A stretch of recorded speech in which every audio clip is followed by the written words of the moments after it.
ক্যাপসুলের মান নিয়ে প্রশ্ন ওঠায় কর্মসূচির ঠিক 2 দিন আগে বন্ধ করা হয় এবারের ভিটামিন এ প্লাস ক্যাম্পেইন। এরপরই নড়েচড়ে বসে স্বাস্থ্য মন্ত্রণালয়।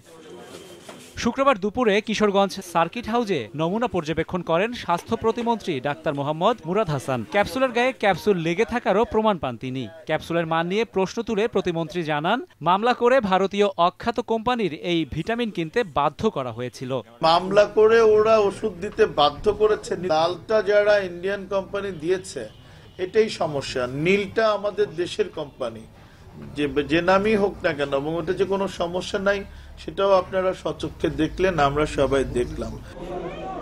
রাতকানা রোগ প্রতিরোধ কর্মসূচির অংশ হিসেবে 6 থেকে 59 মাস বয়সী দেশের 2 কোটিরও বেশি শিশুদের ভিটামিন এ ক্যাপসুল খাওয়ানোর কথা ছিল গত ডিসেম্বরে। তবে শিক্ষার্থীদের বার্ষিক পরীক্ষা ও জাতীয় নির্বাচন সহ নানা কারণে তা পিছিয়ে নির্ধারণ করা হয় 19 জানুয়ারি।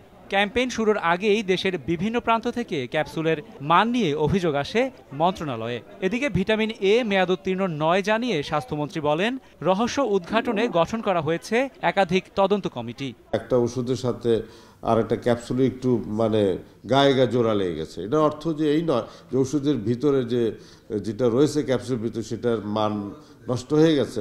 এই বিষয়টা আমরা নিশ্চিত হব পরীক্ষার মাধ্যমে। যদি দেখি যে মানসম্মত না হয়, এটা আমরা ব্যবহারই করব না। বিশেষজ্ঞরা বলছেন, স্পর্শকাতর এই বিষয়টির গাফিলতি খতিয়ে দেখে ব্যবস্থা নিতে হবে সবার আগে।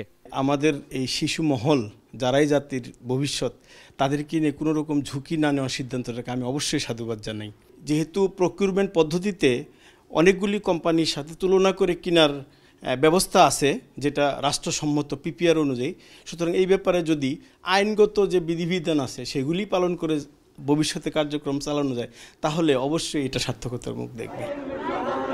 বিষয়টি নিয়ে উদ্বিগ্ন না হতে অভিভাবকদের প্রতি আহ্বান জানিয়ে দ্রুতই ক্যাম্পেইন শুরু হবে বলে জানিয়েছে স্বাস্থ্য অধিদপ্তর। রাশেদ বাপ্পি, সময় সংবাদ, ঢাকা।